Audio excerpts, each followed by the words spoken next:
Hello friends. I wanted to do like a little update video on the recovery from Hurricane Helene, as well as I wanted to get back to my Ella Montgomery read along that I was planning to do from September through mid-January. So first, this video is really casual. I'm planning to get back to more serious videos on the 19th, but currently I just don't have the bandwidth to be serious, so I'm just like slumming it here, and I don't have a script. I'm just meandering. I'm sorry if I say meandery things. But, you know, we're now like 2 weeks out from the flooding here in western North Carolina from Hurricane Helene, and here in my house, we're quite lucky. The boil water advisory has been lifted, which means we now have everything is back to normal. Cell phone signal, normal. Water, normal. Power, normal.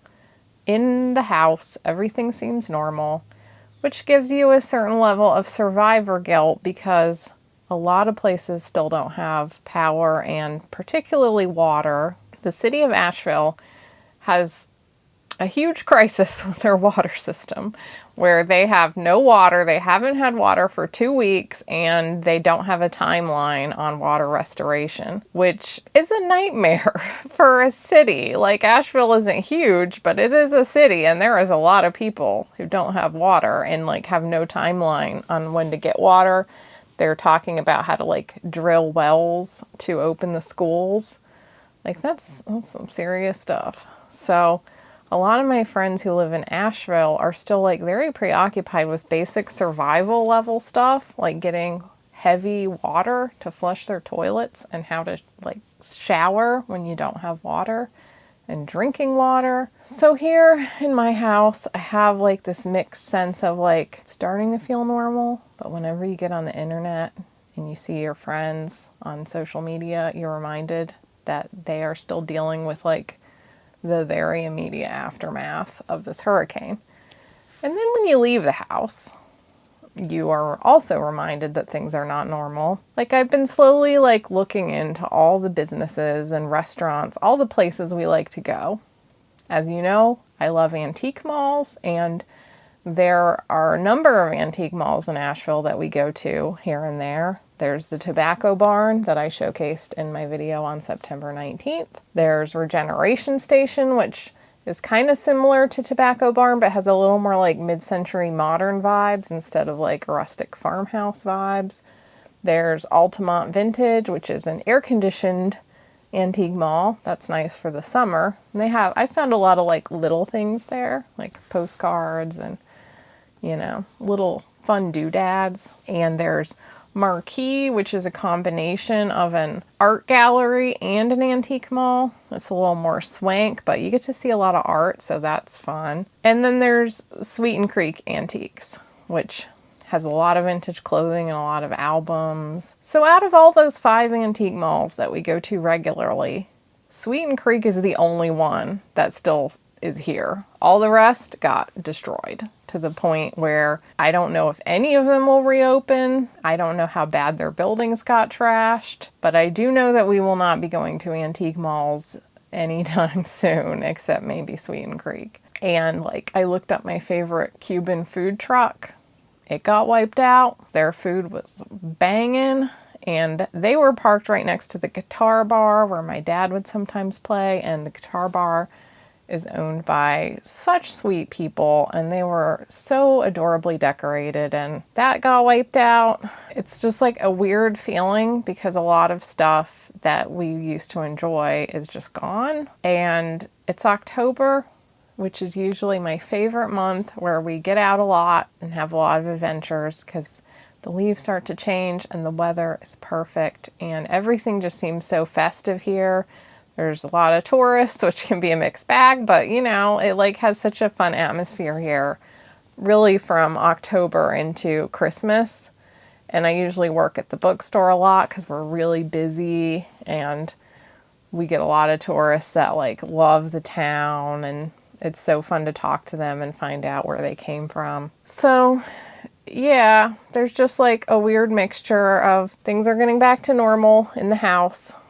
A lot of my friends are still very much not back to normal. A lot of businesses are never going to be back to normal. And of course, there's also just tragic stories coming out all the time of people that died. Even though I didn't know them, they often sound like people that I would really like in the articles, and you just like, you can imagine knowing them. So it's sad. It's a weird atmosphere here.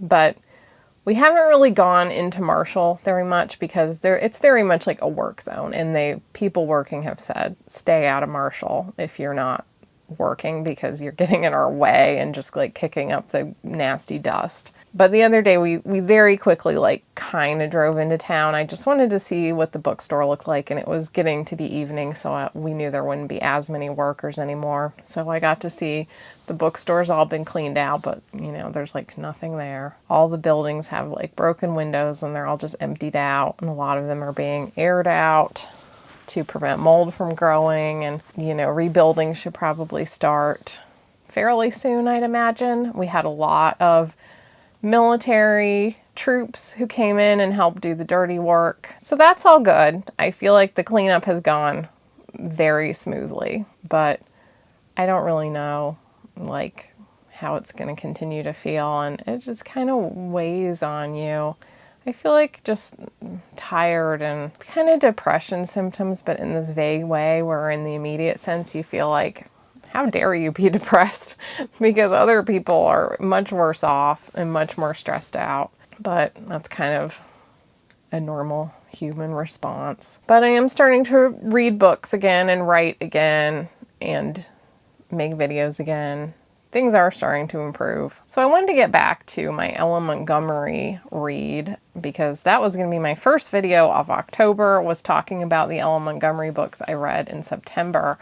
If you don't know, my plan was to read all 20 novels that Ella Montgomery wrote, starting with her first, Anne of Green Gables, and going through her entire catalog up until mid-December and like ranking them all and giving you background information about them, as well as my opinions. So let's talk about the books that I did manage to read. I fell a little bit behind in September, and then the hurricane hit at the end of the month, and I've fallen really behind since. So the timeline has gotten a bit off, but nevertheless, I have read 3 more Ella Montgomery books, and I'm about halfway through her 5th book, The Golden Road, but I'm going to talk about these 3. So her second novel after Anne of Green Gables was Anne of Avonlea. This was purchased by the publisher at the same time as Anne of Green Gables in what we would call a 2-book deal nowadays. I don't know what they called it back then, but that's what it was. And in her diaries, Ella Montgomery said that she was really struggling with Anne of Avonlea, that it wasn't flowing the way that Anne of Green Gables did. In reading it, I felt that, unfortunately. It definitely is not as good as Anne of Green Gables. We usually think of Anne of Green Gables as like this bubbly, sunshiny, overly imaginative, blurts out whatever is in her head kind of girl. And then by the end of Anne of Green Gables, she has matured considerably.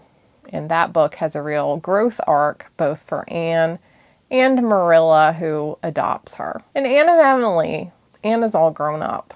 And she's a little bland. She's still Anne, but it's not unrealistic for her to be more mature, but she's just like not as interesting as in the first book. And I had no memory of reading this back in the day, but my thought when I finished Anne of Green Gables is, okay, well, by the end of Anne of Green Gables, she's finally kind of made up with Gilbert, so this book probably had like a slow progression of their relationship, because I know that they eventually get married, and that's like what I hoped would happen.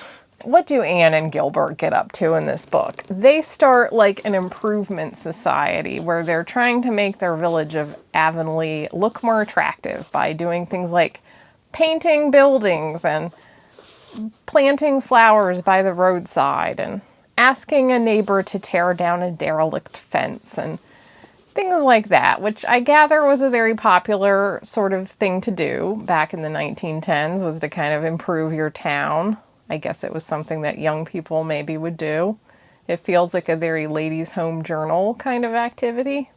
I think they even kind of teased them about it being kind of an American thing to do. But instead of a slow build to eventual romance that I was hoping for in this book, we get a lot of Anne and Gilbert discussing how to improve the town in a very dry and practical way, which I'm just like, oh, come on.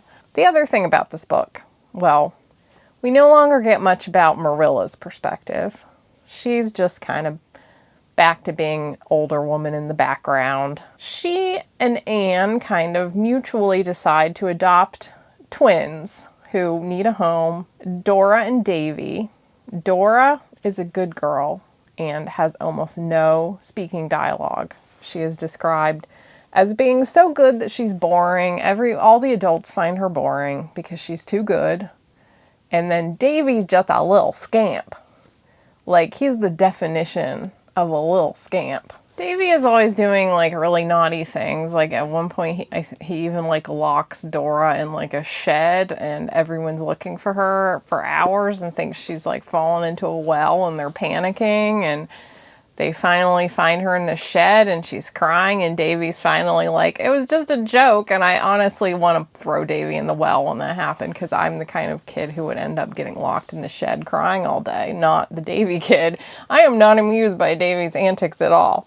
I don't like this kid. He doesn't sound believable to me as a child. Like, his dialogue is sort of like, I don't know, maybe that's how kids talked in the 1910s. I just can't quite buy it. And then we also have, so Anne is a teacher in this book, and she has, her classroom of kids, and there's one boy that she likes the most, which is Paul. Paul is the opposite of Davy. Davy's the little troublemaking scamp, and Paul is a dreamy boy who imagines that the rocks on the shore have names and personalities, and, he's the kind of boy who says things like, "Oh, you understand, dear teacher." So, like, I don't really like Paul either.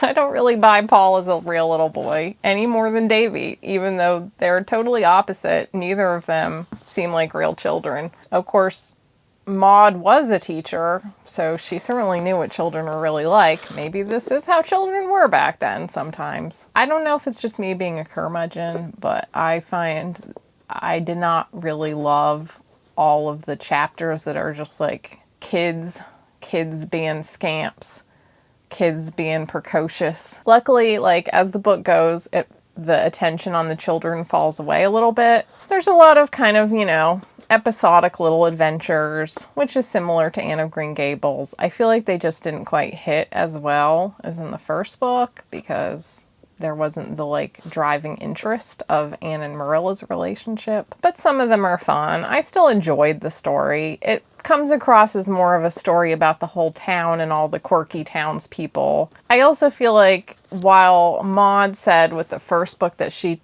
didn't want to write any of like the Sunday school type stuff, in this book it felt like it did have a little more of like the church morals kind of stuff going on. But one thing I found myself thinking about as I was reading this book is how, we were actually talking about this on my Discord. Does anybody know when an editor started to really become a thing? Because I feel like when I read like diaries and letters of these authors back in the day, they never seem to mention an editor. I don't really see anything in Maud's diaries about an editor like guiding her in any way when she was stuck on the book or getting back like an editorial letter or an editorial revision. It seems like that didn't really start to happen until maybe like the 20s, 30s, somewhere in there. So if anyone actually knows like when an editor started to really become a force, let me know. I'm curious about this. But it seems like she didn't really have anyone to talk to when she was stuck in Anne of Avonlea. It feels like she was just like had to figure that out on her own, that she didn't have writing friends, that she didn't have an editor that she could talk to, and obviously she didn't have the internet. So it's a little weird to think back at a time when as an author you were really on your own if you got contracted to write a sequel and you were just like, oh, I don't know what to do with these characters now. That you just had to figure out something. So it feels very much like that kind of book. Like if she had a friend to be like, hey, maybe like Anne and Gilbert could get a little closer in like chapter 5 or something like that. I feel like it could have been a lot more fulfilling with just a little bit of tweaks. But I still enjoyed Anne of Avonlea. Not so much with her third book, Kilmeny of the Orchard. I guess you say it Kilmeny. Kilmeny? I don't know. This book was one that her publisher saw a serial that she wrote for a magazine and asked her to expand it into book length to publish. And it is an adult story. And in her diaries, she writes that rewriting it and expanding it is a business I dislike very much. And she began it in mid-November, and it has to be in the publisher's hands by New Year, so I had to hurry. And she notes, it is a love story with a psychological interest, very different from my other books, and so a rather doubtful experiment with a public who expects a certain style from an author and rather resents having anything else offered it. And yes, I did not enjoy this book very much. I remembered it being my least favorite when I originally read all her books, and that is probably going to remain true. It's a short little book. Very short. This book is about a guy who is he's a school teacher. See, I'm already forgetting the details and having to look at the back of the book. He's a teacher, and he takes a substitute teaching post on Prince Edward Island, and while he's there, he runs into this magical girl who is like, you know, so beautiful and virginal, and she's playing the violin, but she doesn't speak. She's mute for mysterious reasons. And like nobody sees her, nobody knows her. And there's this whole tangled plot where her mother, you know, was jilted, or, you know, there's like a tragic story with her mother. And so she didn't speak to her father while she was pregnant with Kilmeny. So Kilmeny is now mute because her mother wouldn't speak to her grandfather. And, you know, that's a medical thing that happens. And her family, or her caretakers, they decided to not let her go to school or basically leave the house or go anywhere. So she's never been out at all, or like had any friends, or been exposed to anybody at all. And in the book, everybody's kind of like, yeah, that makes sense. They're still good Scots people. They made a reasonable decision. Which I'm kind of like, well, this sounds like child abuse. So the book talks a lot about how beautiful and innocent Kilmeny is, and, you know, you get that vibe. A lot of those like Edwardian era romance serials would always have this like virginal, innocent girl who is going to be ushered into the adult world's flower by a man who can be trusted because he's a good man. And it's a very dated vibe. But there is a lot of like, the good stuff is the wacky like backstory with her mom and the family, like all this like borderline gothic weird family stuff. That was pretty entertaining. Also, there is an antagonist who is Italian, and he was abandoned as a baby and raised by good Scots people, but because he's Italian, you still can't trust him. You can't trust the Italians. And, you know, because of his fiery Italian blood, he loves Kilmeny. And when Kilmeny is obviously falling for our main character, he tries to murder him because, you know, Italians, am I right? So that's fun. It's a nice throwback to the xenophobia of the early 20th century. Oh yeah, I also forgot that they removed all the mirrors from Kilmeny's house, so she's never seen her own face, and she thinks that she's ugly, so she'll sob out things like, oh, I'm so sorry that you have to look upon me, because, well, she won't sob it out. She's writing it on a little board because she's mute, but she'll be like, I'm so ugly, I can't believe you have to look upon my ugly face, and the man will be like, oh no, Kilmeny, you're not ugly at all. You know, I don't know. So that was an experience. Then we get to the Story Girl, which was the next. Then we get to the Story Girl, which Maud said was her favorite of her own books. I'm sure this one was her favorite because it obviously has a lot of like her own childhood and family and stories in it. It's about, well, the point of view is a little odd. So it's told from the point of view of a boy who comes to Prince Edward Island with his brother. I think they came from Toronto.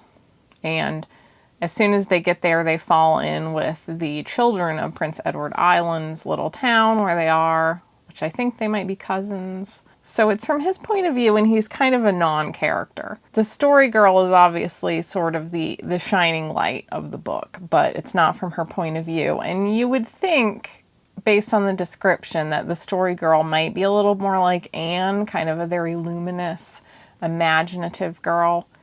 But interestingly, she kind of comes across as like a little prickly and a little arrogant, which I don't hate. I almost kind of wonder if the Emily books were sort of like the interiority. If we'd had the interiority of the story girl, she might have been a little more like Emily, but I'll never know if that's what Maud was thinking. But I remain a little detached from the characters because it's not from the point of view of the story girl herself. And the character who is telling the story is kind of a non-character for the most part. So you're basically just hearing the story of all these whole group of friends on the island. And they're interesting characters, but you just never get like really attached to any one of them. But the story girl tells all these stories, including many about like the denizens of the island and like ancestors and neighbors and etc. And you get the feeling that a lot of this is based on stories that Maud heard growing up, and also her playing with like her cousins and stuff. It feels like a very personal book. So she started working on it in June of 1909, and she notes that it has been budding in my brain all winter. I think it is a good idea, and I think I shall be able to make a good piece of work out of it, but I feel sad too, for I cannot be sure that I shall be long enough in this old house to finish it, and it seems to me that I could never write it as it should be written anywhere else, that some indefinable, elusive bouquet will be missing if it is written elsewhere. That was kind of an interesting observation that enforces my theory that this was just an extremely personal book about her, the world that she knew growing up. We've also had some debate on the Discord about when Anne of Green Gables took place exactly, and this has that same thing because it's mentioned that Queen Victoria is still alive. So Queen Victoria was very much dead by the time this was written and published. Therefore, I also get the feeling that this was written as a childhood memory, which in the lens of current publishing is very interesting because publishers really never want you to write a book about like when you were a kid nowadays. That just doesn't seem to be in fashion anymore and hasn't been for some time. So it's interesting that back then you could just write a story and like it wasn't even particularly posed as like a historical or a memoir, but you could just say like, hey, this took place 20, 30 years ago, whatever. But she also struggled with the story girl. She was still working on it. Months later, said, I'm making very poor progress with the story girl. The hours are rare when I am in a mood for creative work, and I do not wish to spoil it by working at it when I cannot do my conception of it justice. Tonight I feel that life is too hard, that I cannot endure it any longer. I feel that vibe sometimes. I can definitely endure life, don't worry about me, but like the tiredness and the frustration that I'm just not getting creative work done when like other stuff is going on, I'm definitely feeling that right now. So that's my casual, very casual chit chat about the Ellen Montgomery book so far. And so far my ranking is at, I'm going to say Anne of Green Gables is still holding the #1 slot. Then I think I'm going to give it to the story girl as second place, but by an extremely thin margin with Anne of Avonlea. I'm going to give the story girl the edge because it does not have Davy and Paul in it. And then Kilmeny of the Orchard, which I know is last place and is going to probably stay in last place. So if you've been doing the Ellen Montgomery read along with me, I would love to know your thoughts on these books so far, and I'm going to keep plugging away at it. I'm sorry that it's running behind. Most of you probably won't mind because you told me I was going too fast to begin with, but also I'm sorry this video is a little unscripted, a little chaotic compared to what I planned, but you know, maybe that's just the year we're in. But yeah, let me know what you thought of these books, and I will be back soon with another video on a more writerly topic. So I'll see you soon. Bye.